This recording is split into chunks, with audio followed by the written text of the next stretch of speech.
नमस्कार दोस्तों, कैसे हैं आप सब लोग। मैं स्वदीप सिंह स्वागत करता हूं आपका आपके अपने चैनल पे। तो दोस्तों, ये मेरी प्रोफाइल है जिसे आप लोग देख सकते हैं। और इस पूरे जो सेगमेंट में हम बात किस चीज़ की करेंगे ये समझ लेते हैं थोड़ा सा। तो ये जो कोर्स डिज़ाइन किया जा रहा है, ये करंट के ऐसे मुद्दों के ऊपर हम चर्चा करेंगे जो आपकी परीक्षाओं के लिए महत्वपूर्ण हैं। अब वो परीक्षाएं कौन कौन सी हैं। पहला तो हो गया आपका यूपीएससी। ठीक है, यूपीएससी में आप कैसे क्वेश्चन आ सकते हैं प्रीलिम्स में और मेंस में। ठीक है, दूसरा कौन सा हो गया एमपीपीएससी। एमपीपीएससी में प्रीलिम्स में किस टाइप का आएगा और मेंस में किस टाइप का आएगा, इसके ऊपर पूरा विवरण रहेगा। ठीक है, तीसरा आपका होगा यूबीपीसीएस। ठीक है, इसी प्रकार आपको और भी एग्ज़ाम जिसमें भी प्री होता है मेंस होता है। ठीक है, तथा ऐसे सभी एग्ज़ाम जिसमें एमसीक्यूज टाइप के क्वेश्चंस आते हैं। तो उस प्रकार की तैयारी करने वाले छात्रों के लिए ये कोर्स विशेष रूप से लाभप्रद होगा। तो चलिए आप आज का टॉपिक शुरू करते हैं। ठीक है, तो हमने वर्तमान समय में देखा कि चक्रवात अम्फन, ठीक है, या कि अम्फान भी बोल सकते हैं, जो कि बंगाल एवं उड़ीसा के क्षेत्र में काफ़ी तबाही मचा के गया। तो इससे किस प्रकार स्टैटिक पोर्शन जुड़ा हुआ है।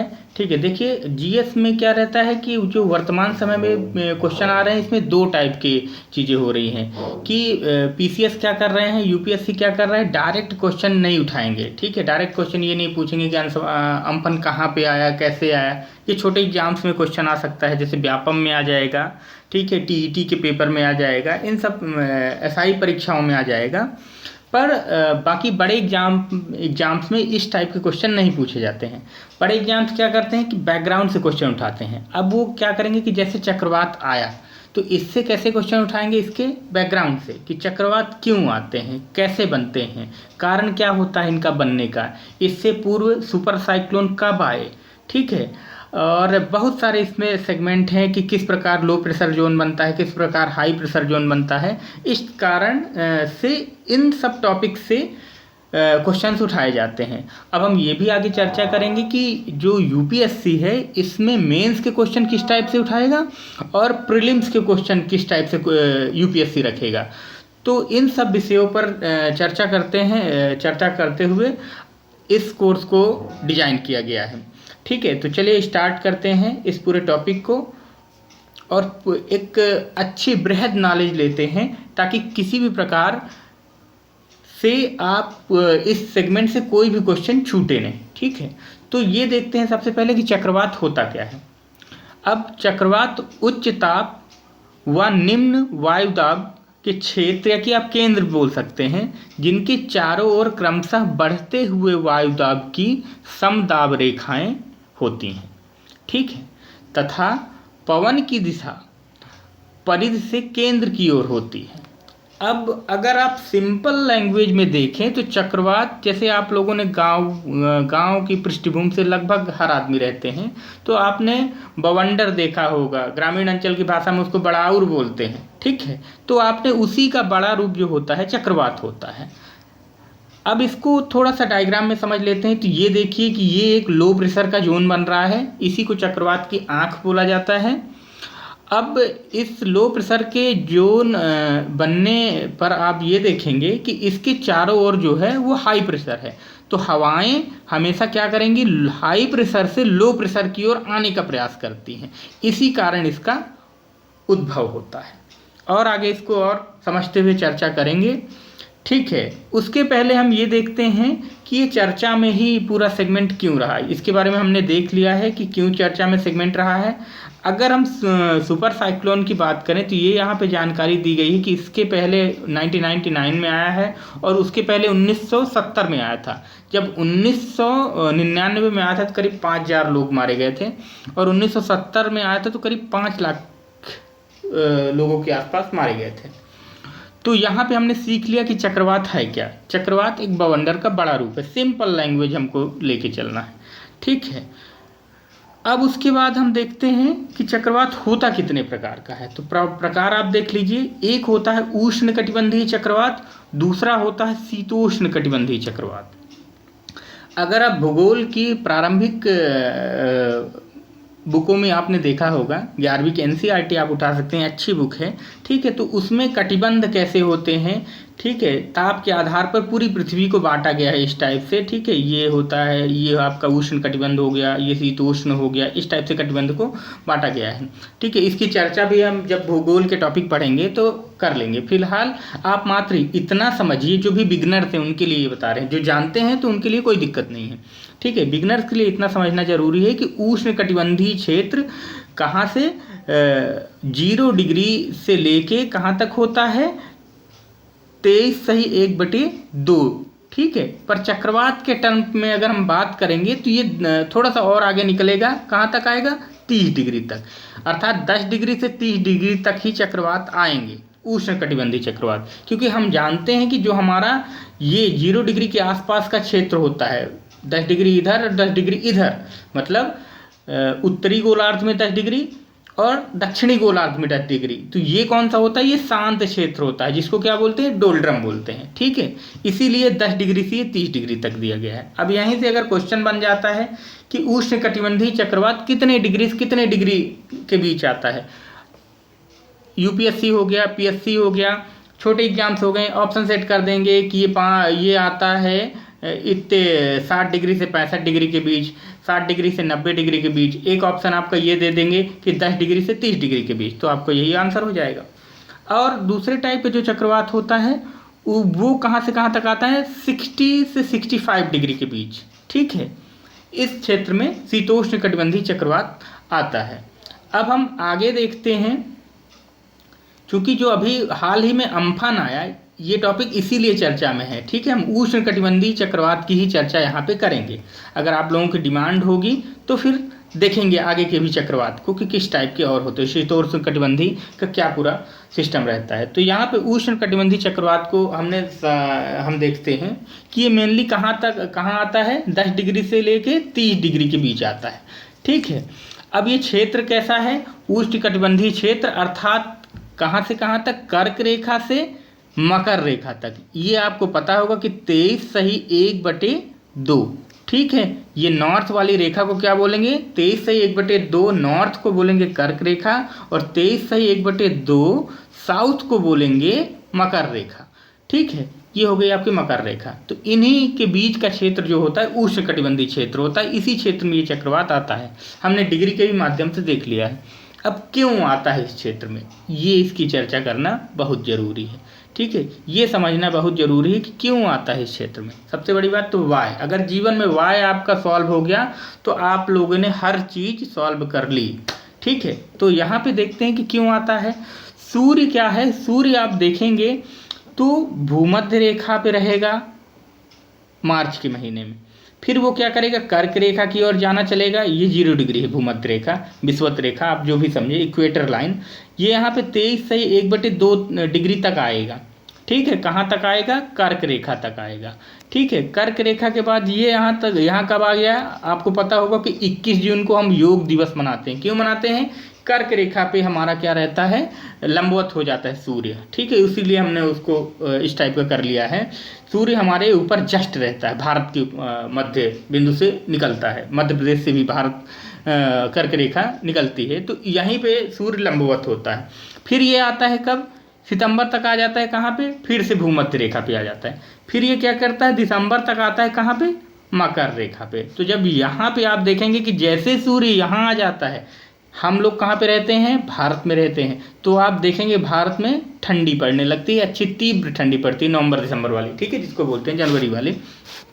फिर उसके बाद ये धीरे धीरे सूर्य इस टाइप से आने लगता है। तो आप देखेंगे वर्ष भर सूर्य जो रहता है वो इसी क्षेत्र में गमन करता है, ठीक है। यही कारण है कि यहीं पे तापीय विसंगति उत्पन्न हो जाती है, मतलब सरफेस का टेम्परेचर बढ़ता है और घटता है, जिस कारण से हवाएं ऊपर जाती हैं। ये आगे हम कॉन्सेप्ट समझेंगे कि कैसे होता है ये। तो आप पहले ये समझिए कि इस क्षेत्र में ही क्यों आता है। तो इसका कारण यही है कि इस क्षेत्र में साइक्लोन आते हैं। अब उसके बाद का टॉपिक हम ये देखते हैं, एक सेकंड, हाँ ठीक है, ये थोड़ी सी यहाँ पे, हाँ ठीक है, ये वो हो गया था। अब आइए देखिए समझते हैं कि वायुदाब पेटी खिसकने के कारण कर्क व मकर रेखा से ये थोड़ा सा आगे निकल जाता है। अब हमने तो ये बोला कि भैया यहाँ पे स्टेटमेंट हमने क्या दिया हुआ है, यहाँ पे आप एक बार स्टेटमेंट देख लीजिए। हाँ, कि ये कर्क रेखा और मकर रेखा कर्क रेखा के कुछ पहले से, ठीक है, तथा मकर रेखा के कुछ बाद तक रहता है। तो ये कुछ आगे क्यों निकलता है कर्क रेखा से, तो आप देखेंगे कि वायुदाब जो पेटी होती है, ठीक है, वायुदाब पेटी क्या करती है, वो खिसक जाती है आगे। अब ये समझते हैं कि वायुदाब पेटी की खिसकने का कारण क्या है। आप देखेंगे कि बहुत सारे मरुस्थल, जैसे ही आप ग्लोब पे नज़र डालेंगे, पहली बात तो ज्योग्राफी का अगर कोई भी टॉपिक देखें तो आपको ग्लोब रखना चाहिए, ठीक है, या कि वर्ल्ड मैप आप देखते रहें, तो बहुत सारे मरुस्थल जो हैं वो कर्क रेखा पे हैं और बहुत सारे मरुस्थल जो हैं वो मकर रेखा पे हैं। अब होता क्या है कि जैसे ही सूर्य इस क्षेत्र पे लंबवत हुआ, लंबवत होने पे क्या होगा कि ये क्षेत्र हो जाता है हाईली गर्म। अब गर्म होने के बाद यहाँ क्या होता है, लो प्रेशर जनरेट होने लगता है, क्योंकि हवाएं जो है वो गर्म होकर क्या होती हैं, ऊपर जाने लगती हैं। तो ये मरुस्थलों के कारण ये क्षेत्र और थोड़ा सा गर्म होता है, तो यहाँ पे एक कर्व शेप बनता है, ठीक है। वो ITCZ के हम कॉन्सेप्ट में समझेंगे, जब इंडिया में कैसे चक्रवात आता है, इंडियन मानसून भी इसी थ्योरी के हिसाब से आता है, तो ये हम समझेंगे कि क्यों कर्व बनाती हैं, ठीक है, वायुदाब पेटियाँ क्यों खिसक जाती हैं थोड़ा सा। और सेम ऐसी क्या होता है, यहाँ पे इस साइड में थोड़ी सी वायुदाब पेटियाँ खिसक जाती हैं, तो ये एरिया 30 डिग्री तक का कवर होने लगता है। अब आप समझ गए होंगे कि क्यों 10 डिग्री से 30 डिग्री बोला जाता है, ठीक है। नहीं तो हम बोल देंगे उष्णकटिबंधीय क्षेत्र तो हमारा कहाँ तक रहता है, 23 डिग्री तक रहता है, 23 से 1/2 तक ही रहता है, ठीक है। तो वायुदाब पेटियाँ इस कारण खिसकती हैं। अब देखते हैं कि कौन कौन से मरुस्थल कर्क रेखा पे हैं। पहला तो थार हो गया जो भारत पाकिस्तान में, अरब हो गया, सहारा हो गया, ये सब कर्क रेखा पे हैं। मकर रेखा पे कौन कौन से हैं, आटाकामा हो गया, कालाहारी हो गया, इसी प्रकार के जो हैं वो यहाँ पे मकर रेखा पे हैं। अब थोड़े हम तथ्यात्मक चीज़ों पर गौर कर लेते हैं, जिससे हम इस पूरे टॉपिक को और अच्छे से समझ पाएँ। फिर हम कॉन्सेप्ट के बारे में भी चर्चा करेंगे कि इसका पूरा कॉन्सेप्ट क्या है। पहले थोड़ा सा तथ्य देख लेते हैं कि जो ये चक्रवात उत्पन्न होता है, ये किस टाइप से उत्पन्न होता है। तो ये मूलतः ताप जनित हो रहा है, ताप जनित, ठीक है, टेम्परेचर के कारण ही उत्पन्न होता है। अब क्यों होता है टेम्परेचर के कारण, हम पहले ही चर्चा कर चुके हैं कि सूर्य जिसके ऊपर लंबवत होगा या कि जिस एरिया में घूमता है सूर्य, तो वहाँ पे ताप बढ़ता है और हवाएं ऊपर उठती हैं। यही पूरा कॉन्सेप्ट बस हो गया। तो यहाँ पे हम क्या बताएंगे, ये ताप जनित होता है। अब शीतोष्ण कटिबंधीय जो होता है वो ताप जनित नहीं होता है, ठीक है। इसलिए यहाँ पे ये अगर क्वेश्चन बनता है किसमें, UPSC हो गया, PSC हो गया, या कि अदर किसी एग्जाम्स में, तो कैसे चक्रवात की उत्पत्ति कैसे होती है, तो आप डायरेक्ट अगर ये ऑप्शन रहता है ताप जनित थर्मल होती है या कि टेम्परेचर कारण होती है, तो आप इस पे टिक करेंगे, ठीक है। दूसरा, दिशा कैसी रहती है, चक्रवात चलते किस दिशा में, तो चक्रवात हमेशा क्या करेगा, पूर्व दिशा से पश्चिम दिशा की ओर चलेगा, ठीक है, पूर्व दिशा से पश्चिम दिशा की ओर चलेगा, लगभग यही इसकी गति होती है। तो आप देखेंगे कि बंगाल की खाड़ी में ही क्यों सर्वाधिक मात्रा में भारत के पूर्वी, ठीक है, ये आप अगर भारत का यहाँ से डायग्राम देखें तो ये अगर मान लीजिए भारत है, ठीक है, तो भारत के इसी क्षेत्र, ये पूर्वी क्षेत्र है, ये बंगाल का एरिया हो गया, यहीं पे क्यों सर्वाधिक मात्रा में आप देखेंगे कि डिजास्टर आते हैं, कुछ आते हैं यहाँ, इसकी भी हम चर्चा करेंगे। तो ये पूर्व से पश्चिम की ओर, अब यहाँ ये डेवलप हुए और चले किधर, इधर आने लगे, तो यहाँ व्यापक विनाश करते हैं। अम्फन ने ही यही कुछ किया। यहाँ पे आप देखेंगे तो यहाँ बंगाल हो गया और उड़ीसा का क्षेत्र हो गया, यहाँ पे सर्वाधिक मात्रा में तबाही हुई। अब उसमें क्या, इसमें शक्ति का स्रोत क्या रहता है, तो इसमें लेटेंट हीट, गुप्त ऊष्मा इसकी शक्ति का स्रोत रहती है, ठीक है। ये मिलती कैसे है, लेटेंट हीट जो है, अगर हम फिजिक्स के टॉपिक में देखेंगे तो ये अच्छे समझ पाएंगे कि गुप्त ऊष्मा होती क्या है, ठीक है। फिलहाल के लिए अभी आप मात्र छोटे तौर पर ये समझिए कि ये क्या नाम से सागर से उत्पन्न होती है ऊष्मा। सागर से क्या होता है कि सागर से जब सूर्य सागर के ऊपर होता है तो वहाँ से संवहनी धाराएं, संवहनी तरंगे उठने लगती हैं और टेम्परेचर गर्म होने के कारण वाष्पोत्सर्जन अधिक होता है, ठीक है। इस कारण से ही ये गुप्त ऊष्मा जो है, इस गुप्त ऊष्मा के कारण ही ये जो चक्रवात होता है, इसको पूरे को एक इंजन की तरह कार्य करता है, ठीक है। जैसे ही गुप्त ऊष्मा समाप्त हो जाएगी वैसे ही चक्रवात समाप्त हो जाएगा, दिशा के बारे में पहले ही चर्चा कर चुके हैं। अब आकार कैसा होता है इसका ये देख लेते हैं। तो आकार इसका दीर्घवृत्ताकार या कि गोलाकार हो सकता है।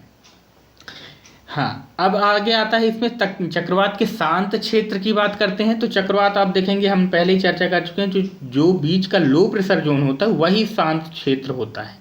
यहाँ पे एकदम जो मौसम रहता है वो एकदम साफ रहता है। ये क्वेश्चन भी पूछा जा सकता है कि चक्रवात में सामान्यतः शांत क्षेत्र कौन सा होता है, या कि चक्रवात में लो प्रेशर जोन कौन सा होता है, या कि चक्रवात की आँख कौन सी होती है। तो आप ये बताएंगे कि जो भी मध्य का भाग होता है, लो प्रेशर का जोन होता है, इसी को चक्रवात की आँख बोलते हैं। ये प्रायः शांत क्षेत्र होता है। नेक्स्ट, क्या चक्रवात में वाताग्र रहता है, उपस्थित रहता है कि नहीं। अब थोड़ा सा समझ लेते हैं कि वाताग्र क्या होता है। तो जब दो वायु राशियाँ के बीच का जब टकराती है तो उनके बीच के एक संक्रमण क्षेत्र बनता है, एक संक्रमणशील क्षेत्र बन जाता है, उसी को वाताग्र बोलते हैं। तो इस प्रकार के चक्रवात में, उष्णकटिबंधीय चक्रवात में वाताग्र उपस्थित नहीं होता है। ये आपको विशेष ध्यान रखना है। ये भी क्वेश्चन पूछा जा सकता है कि किस प्रकार के चक्रवात में वाताग्र रहता है। आपका ऑप्शन सेट कर देगा, पीएससी इस काम में माहिर है, वो ये बोल देगा कि इसमें केवल एक में, केवल एक और दो में, इन तीनों में, इन चारों में, इस टाइप से कुछ भी ऑप्शन सेट कर सकते हैं। छोटी परीक्षाओं में अलग अलग ऑप्शन दिया रहेगा। उष्ण कटिबंधीय चक्रवात में, शीतोष्ण कटिबंधीय चक्रवात में, कटिबंधीय में, इस टाइप से वो सेट कर देगा। अब इसका घूर्णन कैसा होता है, रोटेट कैसे करते हैं। तो आप देखेंगे कि जो हमारा दक्षिणी गोलार्ध है, ठीक है, वहाँ पे क्लॉकवाइज मतलब घड़ी की सुई की दिशा में, ठीक है, और जो उत्तरी गोलार्ध है वहाँ एंटी क्लॉकवाइज डायरेक्शन में चक्रवात प्रायः घूमते हैं। आगे हम देखते हैं, ये आप चक्रवात का डायग्राम देख लीजिए, इससे आपको और अधिक क्लियर हो जाएगा, ठीक है। ये बीच में आई है, ये हवाएं गोल गोल गोल घूम रही हैं, और चक्रवात आप देखेंगे तो नीचे थोड़ा सा छोटा रहता है, ऊपर क्या है बहुत ही बृहद एरिया में फैला रहता है, ठीक है। ये लगभग कभी कभी कीपाकार भी बन जाता है, बहुत सारे आकार होते हैं इसके, और इन्हीं क्षेत्रों में भारी बारिश होती है, ठीक है। हम ये भी चर्चा करेंगे कि सर्वाधिक मात्रा में पूरे चक्रवात में बारिश कहाँ होती है। तो आप देखेंगे कि आई के जस्ट बगल में, मतलब आँख के जस्ट किनारे की ये जो वाल होती है, जो ये किनारा होता है, यहाँ पे सर्वाधिक मात्रा में वर्षा होती है, फिर धीरे धीरे क्रमशः इस क्षेत्र में जाने में कम होती जाती है, ठीक है। ये भी क्वेश्चन आ सकता है। इन सब पूरे कॉन्सेप्ट को ध्यान में रखेंगे कि सर्वाधिक मात्रा में वर्षा कहाँ पे होती है, तो आँख के एकदम पास, मतलब लो प्रेशर जोन एरिया जहाँ पे शुरू होता है उसी के साइड वाल में ही सर्वाधिक मात्रा में क्या होती है, वर्षा होती है। हाँ, ये जो हम पहले चर्चा कर रहे थे तो इसको आप समझ लीजिए। हाँ, इसको समझना थोड़ा सा ज़रूरी है। ये हमारी पूरी पृथ्वी हो गई, यहाँ पे क्या हो गया, ये हमारा 0 डिग्री हो गया। यहाँ पे ITCZ बन रहा है, अर्थात ये आपका 0 डिग्री विषुवत रेखीय क्षेत्र है, मतलब 5 डिग्री इधर, 5 डिग्री इधर, या कि 10 डिग्री इधर, 10 डिग्री इधर, कुछ किताबों में अलग अलग मिलता है। ये पूरा एरिया क्या रहता है, शांत क्षेत्र रहता है। अब यहाँ क्या होता है, यहाँ पे सूर्य देव रहते हैं, ये हम पूरा कॉन्सेप्ट समझेंगे अभी, ठीक है। तो यहाँ पे आप देखेंगे कि हवाएं ऊपर उठती हैं, और ये सेल के तरीके में, इसी को बोला जाता है, ठीक है। ये ऐसे ऐसे हवाएं चलती हैं, ये देखिए, इसको आपको समझना है। हवाएं ऐसे ऐसे माध्यम में रोटेट करती हैं। यहाँ से हवाएं ऊपर उठी, ऊपर से यहाँ हॉर्स लेटीट्यूड जिसको बोलते हैं 30 से 35 डिग्री, ठीक है, 30 to 35 डिग्री के आसपास हवाएं क्या करती हैं, उतरती हैं नीचे। यहाँ से फिर ये क्या करती हैं, जब हवाएं यहाँ पे नीचे उतरती हैं, अब आप ये बोल सकते हैं कि यहाँ से उठती हैं हवाएं, तो उठती क्यों हैं हवाएं। अब हवाएं इसलिए उठती हैं क्योंकि यहाँ पे जब सूर्य देव रहते हैं, पूरा खेल जो भी है वो सूर्य क्या है, आपको 2-3 चीज़ें ही मात्र ध्यान रखनी। पहला तो सन आपको ध्यान रखना है, जहाँ पे सन रहेगा वहाँ पे हाई टेम्परेचर रहेगा, उसको हम बोलेंगे HT। अब जब हाई टेम्परेचर बनेगा तो वहीं संवहनी करंट उत्पन्न होगा, संवहन धाराएं ऊपर उठेंगी, ठीक है, अर्थात वाष्पोत्सर्जन तेज होगा, हवाएं ऊपर उठेंगी गर्म होके, ठीक है, आपको ये समझना है। अब जब वहाँ से हवाएं उठेंगी तो वहाँ लो प्रेशर जनरेट होगा, और जहाँ पे ये हवाएं उतरेंगी यहाँ पे हाई प्रेशर जनरेट हो जाएगा, ठीक है। अब इस पूरे एरिया में क्या हो गया, हाई प्रेशर जनरेट हो गया, इस गोलार्ध में भी, इस गोलार्ध में भी। तो ये हवाएं जब यहाँ से वर्ष भर निरंतर ऐसे बहती रहती हैं, अब ये आएंगी नीचे नीचे क्योंकि भारी हैं हवाएं, ठीक है। गई कैसे थी, ऊपर से थी, इस क्षेत्र में भी ऐसे हवाएं आएंगी, ठीक है। तो आप देखेंगे कि हवाएं नीचे नीचे आती हैं, तो इसी को क्या बोलते हैं, व्यापारिक पवनें। ये जो इधर वर्ष भर ऐसी ऐसी पवनें घूमती रहती, इधर से भी इधर से भी, ठीक है, ये व्यापारिक पवनें हो गई। अच्छे से आप देख लीजिए, ये व्यापारिक पवनें आपकी, ठीक है, ये आपकी व्यापारिक पवनें होंगी। अब उसके बाद क्या होगा, अब जब ये यहाँ पे बहुत हाई प्रेशर जोन बन रहा है, हॉर्स लेटीट्यूड से जो भी तरंग जो भी वो हवाएं इस क्षेत्र में जाएंगी, पोलर क्षेत्र में, तो ये कौन सी होंगी, पछुआ पवनें। पछुआ मतलब पीछे की ओर चल रही हैं ये, ठीक है, आराम से समझेंगे, तो ये पीछे की ओर चल रही हैं, जिसको इंग्लिश में वेस्टर्लिन्स बोलते हैं, ये पछुआ पवनें हो गई, ठीक है। इतना ही इस पूरे कॉन्सेप्ट में इम्पॉर्टेंट है। बाकी समझने के लिए तो इसको और अच्छे से समझा जा सकता है, पर वो ज्योग्राफी का टॉपिक हो जाएगा, ठीक है। तो आगे देखते हैं, हम आते हैं अपने टॉपिक पे। अब आप समझ गए होंगे हर चीज़, ठीक है। इसके पहले थोड़ा सा एक चीज़ और समझ लेते हैं कि ITCZ क्या होता है, ठीक है। इंटर ट्रॉपिकल कन्वर्जन जोन, अंतः उष्ण अभिसरण क्षेत्र, इसको बोला जाता है ITCZ। ITCZ क्या होता है, जहाँ पे व्यापारिक तरंगे आपस में टकराती हैं, तो वो एक क्षेत्र बन जाता है जिसे ITCZ बोलते हैं, ठीक है। बस इतना ही समझ के चलना है। ये सूर्य की स्थिति के हिसाब से खिसकेगा। अब यही ITCZ इधर आएगा, फिर ये इधर जाएगा, ठीक है, ये होगा ITCZ। आप समझ लीजिए कि जहाँ पे दोनों गोलार्ध की व्यापारिक पवनें आके मिलती हैं, वह क्षेत्र ITCZ होता है। तो आगे चलते हैं टॉपिक पे। अब ये देखिए, ये यहाँ पे आपको अब चीज़ें पूरी समझ में आ जाएंगी, ठीक है। नहीं समझ में आती हैं तो आप कमेंट करके हमको बता सकते हैं कि कहाँ पे आपको इस पूरे टॉपिक में दिक्कत आ रही, तो हम इसको एक बार फिर से आपको बताएंगे। ये देखिए, ITCZ का ये परिभाषा लिखी गई है। अगर आप मेंस का पेपर दे रहे हैं, जैसे आप MPPSC का दे रहे हैं, तो 3 मार्कर में ITCZ लिखने के लिए आ सकता है कन्फर्म। अब आप लिखेंगे क्या, व्यापारिक पवनों के अभिसरण, अभिसरण मतलब मिलन बिंदु, ठीक है, जहाँ पे मिलती हैं तरंगे। व्यापारिक पवनों का अभिसरण क्षेत्र, यहाँ होता क्या है, यहाँ हवाएं आके मिल रही हैं, मतलब जो भी हवाएं ट्रेड विंड्स हैं वो आती हैं, तो यहाँ पे इनकी शक्ति क्षीण हो जाती है। तो यहाँ क्या रहेगा, अब यहीं पे सूर्यदेव है, तो सूर्यदेव क्या करेंगे, यहाँ से हवाओं को ऊपर फिर से ले जाना चालू कर देंगे और एक एक सर्किल फिर से बन जाएगा। तो यहाँ क्या रहेगा, निम्न वायुदाब का क्षेत्र रहेगा। अब जब निम्न वायुदाब बना कैसे, उच्च ताप के कारण ही बना होगा, है ना। तो उच्च ताप के कारण, क्योंकि सूर्यदेव ऊपर हैं, सूर्य जी जब ऊपर हैं, तो इसी कारण उच्च ताप की स्थिति पैदा हो रही है। ये देखिए, ठीक है, ये पूरा इसका कॉन्सेप्ट है। उच्च ताप की स्थिति रहेगी, क्योंकि सूर्य जो है लंबवत स्टेज में रहेंगे। अब आगे समझते हैं इस पूरे टॉपिक को। अब देखिए, अब यहाँ से आपने बेसिक पूरा समझ लिया कि ITCZ क्या होता है। टेम्परेचर जहाँ पे रहेगा वहाँ पे लो प्रेशर रहेगा, ठीक है। लो प्रेशर क्यों रहेगा, क्योंकि वहीं से संवहनी तरंगे मतलब हवाएं गर्म होकर ऊपर उठती हैं, इसलिए लो प्रेशर जनरेट होता है, और जहाँ पे उतरती हैं वहाँ हाई प्रेशर जनरेट होता है। बस अब आप देखेंगे मार्च का महीना आया, ठीक है। मार्च के महीने में क्या होता है, सूर्य जो रहता है वो भूमध्य रेखा पर लंबवत होता है, ठीक है। भूमध्य रेखा हमने देख लिया, ये इधर 30-35 डिग्री है, मतलब हॉर्स लेटीट्यूड है, और इधर भी, ठीक है, 30-35 डिग्री है। कर्क रेखा यहीं से कहीं से बीच से गई होगी, ठीक है, यहाँ 23 से 1/2 डिग्री पर गई होगी, बीच से नहीं, बीच से तो 15 डिग्री आ जाएगा, तो आप बीच के थोड़ा सा ऊपर लेंगे, ठीक है। कर्क रेखा एज्यूम करना है अपने को, क्योंकि कॉन्सेप्ट बस समझना है हमको। अभी यहाँ पे हमें कर्क रेखा की ज़रूरत नहीं है। तो यहाँ पे होगा क्या, मार्च के महीने में यहाँ पे टेम्परेचर क्या हो जाएगा, हाई। कन्वेक्शनल करंट क्या है, ऊपर उठने लगेंगी, ठीक है। जब संवहनी धाराएं ऊपर उठेंगी तो यहाँ क्या होगा, हवाएं जब ऊपर उठेंगी तो प्रेशर, लो प्रेशर जनरेट होगा, अर्थात यहाँ पे ITCZ बन गया। ITCZ क्या होता है, जहाँ दो व्यापारिक तरंगें टकराती हैं। अब टकरा कैसी रही हैं ये भी आप देख लीजिए। आप देखिए ये एरो बना हुआ है ना, ठीक है, ये एरो ऐसे ही नहीं बनाए गए कि कैसे ही बना दिया।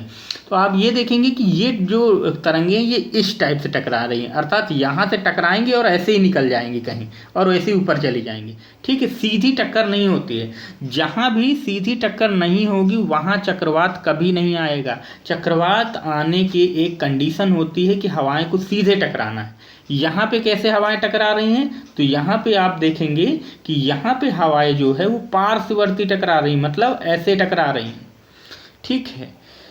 ये व्यापारिक पवनें हो गई। पूरा कॉन्सेप्ट आप समझ गए होंगे कि यहाँ से हवाएं ऊपर उठ के यहाँ आई और फिर ये व्यापारिक पवनें के रूप में यहाँ जा रही हैं, और इधर की व्यापारिक पवनें ये यहाँ से उठ के गई थी और यहाँ से यहाँ आ रही हैं, ठीक है। अब ये दोनों ऐसे टकराएंगी।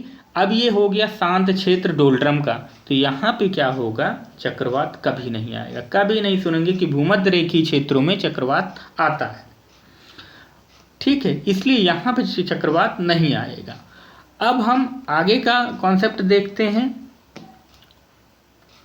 ठीक है। ये वही बात यहाँ पे लिखी गई है, किंतु डोलड्रम में, डोलड्रम अर्थात ये शांत क्षेत्र, डोलड्रम होता क्या है, असमंजस की स्थिति, जहाँ पे क्या है कि हवाएं न इधर जा रही न उधर जा रही, इधर इधर क्या क्रॉस कर रही, नहीं क्रॉस कर रही, ठीक है। अब ये ऊपर जाएंगी, बस हो गया, क्योंकि सूर्य जब यहाँ पे रहेगा तो यहाँ पे अभिसरण पार्श्ववर्ती होता है, लैटरल अभिसरण होता है, ठीक है। पार्श्ववर्ती अर्थात साइड से टकराती हैं हवाएं, हवाएं ऐसे टकराएंगी, इस कारण क्या होगा, यहाँ पे चक्रवात नहीं उत्पन्न होता है। हम जानते हैं कि चक्रवात सीधी टक्कर के कारण ही उत्पन्न होते हैं। अब होता क्या है, अब हमारा सूर्य खिसकना चालू हुआ। कैसे खिसक रहा है, मार्च से अगला महीना क्या आएगा, अप्रैल आ जाएगा। मार्च के बाद क्या आएगा, अप्रैल आ जाएगा, ठीक है। अप्रैल के बाद मई आ जाएगा, मई के बाद जून आ जाएगा। सीधे हम जून की बात करते हैं क्योंकि भारत में ही अम्फन आया है, तो अम्फन की ही चर्चा करेंगे। मई में आया है, उसका भी हम देखेंगे सिस्टम पूरा। तो यहाँ पे जून में हमारे 23 से ही 1/2 डिग्री पे यहाँ पे लंबवत हो जाएंगे। अब होता क्या है, ये 0 डिग्री है यहाँ पे। अब जो भी हमारा ITCZ था वो क्या होगा, ITCZ होगा क्या कि यहाँ पे आ जाएगा। कैसे आ जाएगा, क्योंकि जब सूर्य यहाँ पे लंबवत होगा तो यहाँ पे हाई टेम्परेचर जनरेट होगा, कन्वेक्शनल करंट बहने लगेंगी और लो प्रेशर जनरेट होगा। जैसे ही लो प्रेशर जनरेट हुआ तो यहाँ पे ITCZ की स्थिति बन जाएगी, अंतः उष्ण अभिसरण क्षेत्र, ठीक है। ITCZ इसको ध्यान में रखना है, ये खिसकता है, ये नॉर्थ की ओर खिसक के यहाँ आ गया है। अब क्या होगा, ITCZ यहाँ आएगा तो हम जानते हैं कि व्यापारिक पवनें चलती हैं। व्यापारिक पवनों को कॉन्सेप्ट हमने ऊपर ही देख लिया है। तो यहाँ 30-35 डिग्री से ही चलना स्टार्ट होती है, तो यहाँ से व्यापारिक पवनें कहाँ पे आई, यहाँ पे आई। अब यहाँ भी तो 30-35 डिग्री में व्यापारिक पवनें हैं, तो ये क्या करेंगी, यहाँ तक आएंगी, पर यहाँ पे क्या है, इक्वेटर है, ठीक है। यहाँ पे दूसरे गोलार्ध में प्रवेश करेंगी, मतलब ये सदर्न गोलार्ध मतलब दक्षिणी गोलार्ध की व्यापारिक पवनें उत्तरी गोलार्ध में प्रवेश करेंगी। तो ये फेरल के नियमानुसार अपनी दाईं ओर घूम जाती हैं। फेरल का नियम एकदम आप लोग याद रखिए कि यहाँ पे क्या होगा कि जैसे ही वो उस रेखा को क्रॉस करेंगी, जैसे ही भूमध्य क्षेत्र को क्रॉस करना वाली रहेंगी, वो दाईं ओर घूम जाएंगे। अब देखिए अब टक्कर कैसी हो रही है, ये इधर से पवनें आ रही हैं, ठीक है, ये यहाँ से पवनें आ रही हैं और ये 90 डिग्री में घूम के ये पवनें यहाँ से आ रही हैं। ये भी व्यापारिक पवनें हैं, ये लंबा रास्ता ट्रेवल करके जा रही है, ये छोटा रास्ता यहाँ पे टकराई। अब यहाँ पे चक्रवात बन गया, ठीक है। अब ये हो गई कब की बात, जून की बात। अब हम बात थोड़ा सा पहले करते हैं। तो सूर्य यहाँ भी तो कहीं रहा होगा किसी रेखा पे, ठीक है, 20 डिग्री पे रहा होगा, 18 डिग्री पे रहा होगा, तो यहाँ भी ITCZ बनेगा और यही हवाएं सेम आके यहाँ पे टकराएंगी, ठीक है। अब आगे देखते हैं दोस्तों, हाँ, तो ये आ गया आपका आगे का टॉपिक। अब उत्तरी गोलार्ध में प्रवेश करने वाली दक्षिणी व्यापारिक पवनें फेरल के नियमानुसार अपनी दाईं ओर घूमकर उत्तरी व्यापारिक पवनों से सीधी टकराती हैं, अतः चक्रवात उत्पन्न हो जाता है। जो आपको स्थिति मैंने पूरी बताई वो यहाँ पे लिखी हुई है, आप लोग पढ़ सकते हैं इसको, तो आपको ज़्यादा समझ में आएगा। अब हम जानते हैं कि ITCZ भूमि पर कुछ उत्तर की ओर खिसक जाता है। हम बात कर रहे थे किसके कारण कि टेम्परेचर कहाँ पे राइज हो जाता है, ठीक है, कर्क रेखा के क्षेत्र में और मकर रेखा के क्षेत्र में। तो ये ITCZ थोड़ा सा कर्व बनाती है, ज़्यादा कर्व हो गई, ये कर्व बनाने स्टार्ट कर देती हैं। तो ये भूमि पर क्या करती हैं, उत्तर की ओर खिसक जाती हैं। तो ये यहाँ पे क्या होगा, ये यहाँ पे थोड़ा सा उत्तर की ओर खिसक जाएंगे, ठीक है। और सागर में ये थोड़ा सा दक्षिण की ओर खिसक जाती हैं। इसको इतना ज़्यादा इंपॉर्टेंट नहीं है, बस इतना आपको समझ के रखना है कि थोड़ा सा उत्तर की ओर खिसकेंगे और सागर में दक्षिण की ओर रहेंगे। अतः भूमि पर ITCZ के उत्तर की ओर खिसकने या कि मुड़ने पर चक्रवात की वास्तविक दिशा में भी थोड़ा सा परिवर्तन होगा। अब चक्रवात किधर जा रहा था, पूर्णतः वेस्ट साइड में। चक्रवात को हमने पहले क्या देखा कि दिशा कैसी रहती है, तो चक्रवात ईस्ट से वेस्ट की ओर चलता है, ठीक है। तो अब यहाँ पे क्या होगा, ये वेस्ट न जाके, ठीक है, अब कंप्लीट वेस्ट तो नहीं जा सकता है क्योंकि इधर भी पुल लग रहा है, मतलब खिंचाव लग रहा है, किधर से, नॉर्थ साइड से भी हल्का सा व्यापारिक पवनें घूम गई हैं, तो और इधर भी पुल लग रहा है। तो ये इधर नॉर्थ डायरेक्शन हो गया और इधर क्या हो गया, वेस्ट डायरेक्शन हो गया। तो ये बीच का रास्ता अपनाएंगे, अर्थात कहाँ जाएंगे, नॉर्थ वेस्ट डायरेक्शन में चलने लगेंगे, ठीक है। तो हल्का सा ये सैद्धांतिक रूप से नए, ये थ्योरेटिकली इस टाइप का होता है, ठीक है। अब आप देखिए कि चक्रवात को विभिन्न स्थानीय नाम से क्या क्या जाना जाता है, ठीक है। तो आप देखेंगे कि जो उष्णकटिबंधीय चक्रवात होते हैं वो जो अटलांटिक महासागर में आएंगे उनको हरिकेन बोलते हैं। हरिकेन आप देखेंगे कि अटलांटिक महासागर में आएंगे, ये एस आकार का अटलांटिक महासागर है, यहाँ पे USA है, तो ये देखेंगे कि इधर का एरिया प्रभावित रहता है, ठीक है। जापान में आएंगे, कहाँ पे, प्रशांत महासागर में जो चक्रवात आते हैं उनको टाइफू कहते हैं, तूफान कहते हैं, अलग अलग नाम से। अब इधर आएंगे हिंद महासागर की हम बात करेंगे, तो जो बंगाल की खाड़ी में आएगा उसको क्या बोलते हैं, साइक्लोन बोलते हैं, क्या कि तूफान बोलते हैं, ठीक है। अब हम दूसरी स्थिति देखते हैं चक्रवात की। ये हमने उष्णकटिबंधीय चक्रवात की प्रथम स्थिति देख ली। दूसरी स्थिति की अगर हम चर्चा करते हैं तो सेकंड स्थिति में क्या होती है कि जैसे सूर्य देव क्या हुए, भूमध्य रेखा से, ठीक है, भूमध्य रेखा से सूर्य कहाँ पे गए, कर्क रेखा पे गए, वैसे ही अब ये क्या करेंगे, भूमध्य रेखा से मकर रेखा की ओर भी आएंगे। तो आप देखेंगे कि यहाँ पे क्या होगा, जब 21 जून को सूर्य कहाँ पे थे, यहाँ पे थे, फिर ये सितंबर में कहाँ पे आ जाएंगे, भूमध्य रेखा पे आ जाएंगे, फिर भूमध्य रेखा से ये मकर रेखा की ओर चलना चालू करेंगे, ठीक है। तो ये क्या होगा कि आप देखेंगे कि ये सूर्य जब यहाँ पे आ जाता है, कहाँ पे आ जाता है, मकर रेखा में। ये कब की बात है, दिसंबर के महीने में, ठीक है। जब आप देखेंगे इस टाइम पे होगा क्या कि यहाँ की व्यापारिक पवनें जो रहेंगी वो ऐसे चल रही हैं। अब इधर की व्यापारिक पवनें खींच के यहाँ तक आएंगी और ऐसे इससे टकराएंगे। तो आप देखेंगे कि ऑस्ट्रेलिया में विली विली नाम का एक चक्रवात तूफान आता है, ठीक है, जिसको विली विली बोलते हैं। अब यहाँ पे यही लिखा हुआ है विवरण, तो इसको आप देख सकते हैं। विवरण में आप देखेंगे कि नॉर्थ व्यापारिक पवनें भूमध्य रेखा को पार करते हुए अपनी बाईं ओर, अब इधर क्या होता है, यहाँ पे फेरल का नियम लगेगा तो ये अपनी बाईं ओर घूम जाएंगी। उत्तरी गोलार्ध में क्या होता है, अपनी दाईं ओर घूमती हैं व्यापारिक पवनें। दक्षिणी गोलार्ध में क्या होता है, अपनी बाईं ओर घूमती हैं व्यापारिक पवनें, ठीक है। दक्षिणी गोलार्ध की व्यापारिक पवनों से सीधे टकराती हैं और चक्रवात उत्पन्न हो जाता है। तो आशा है कि आप लोगों को ये समझ में आ गया होगा कि चक्रवात उत्पन्न कैसे होता है। अब आइए चक्रवात की विशेषताएं देख लेते हैं, ठीक है। चक्रवात की विशेषताएं अगर देखते हैं तो चक्रवात में आप देखते हैं कि बनता कैसे है, ताप जनित होता है, ठीक है। उच्च ताप जिस एरिया में होता है उस एरिया में ही चक्रवात बनता है। तो बंगाल की खाड़ी का अगर टेम्परेचर देखें तो लगभग चक्रवात उत्पन्न होने के लिए आइडियल माना जाता है जो बंगाल की खाड़ी का टेम्परेचर रहता है, 28 डिग्री के आसपास रहता है। ये चक्रवात के लिए आदर्श स्थिति बनाता है। जब उच्च ताप होगा तो यहाँ पे कम दाब होगा। अब यहाँ पे रिलेटिव ह्यूमिडिटी क्या होगी, ठीक है, जिसको क्या बोलते हैं, ठीक है, रिलेटिव ह्यूमिडिटी, सापेक्षिक आर्द्रता। सापेक्षिक आर्द्रता क्या होगा, जैसे आप टेम्परेचर उच्च रहेगा तो यहाँ पे RH भी ज़्यादा होगी, ठीक है। अब यहाँ पे चक्रवात की वर्षा सर्वाधिक कहाँ पे होगी, हम पहले ही डिस्कस कर चुके हैं कि चक्रवात के आँख के पास से सर्वाधिक मात्रा में वर्षा होगी, ठीक है। चक्रवात अधिकतम कब आते हैं, तो अधिकांश गर्मी के मौसम में आते हैं, ठीक है। नवंबर दिसंबर में भी आते हैं, भारत में आते हैं उस टाइप के चक्रवात, उसकी भी चर्चा करेंगे। ठीक है, उसकी भी चर्चा हम करेंगे। अब हम इसके प्रभाव देख लेते हैं। प्रभाव क्या है? व्यापक जनधन हानि होती है। ठीक है, आप देखेंगे कि हमारे पास सूचना एवं संचार तकनीक बहुत अच्छी आ गई है, उपग्रह टेक्नोलॉजी बहुत अच्छे से वो हो गई है, हमारा मौसम विज्ञान क्षेत्र काफ़ी उन्नत कर चुका है, इसलिए ज़्यादा कैजुअलिटीज इस अम्फन तूफान में नहीं हुई हैं। ठीक है, जान माल का उतना नुकसान नहीं हुआ है, माल का तो बहुत हुआ है। ठीक है, पैसे रुपए की बहुत हानि हुई, बहुत ब्रिजेज टूट गए हैं, बहुत सारे पेड़ उखड़ गए हैं, इस टाइप की घटनाएं बहुत हुई हैं। ठीक है, पर जाने कम गई हैं क्योंकि हमको पहले ही पता चल गया था। अब होता क्या है? जान माल की हानि होती है, नकारात्मक प्रभाव देखते हैं।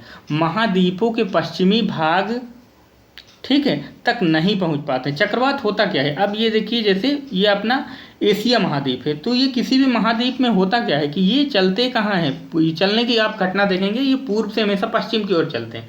तो ये महाद्वीप का कोई भी, अगर मान लीजिए ये महाद्वीप है, इधर से समुद्र में ही उत्पन्न होंगे, तो ये यहाँ से आएंगे, इस एरिया तक आ पाते हैं, इस एरिया में नहीं आ पाते हैं।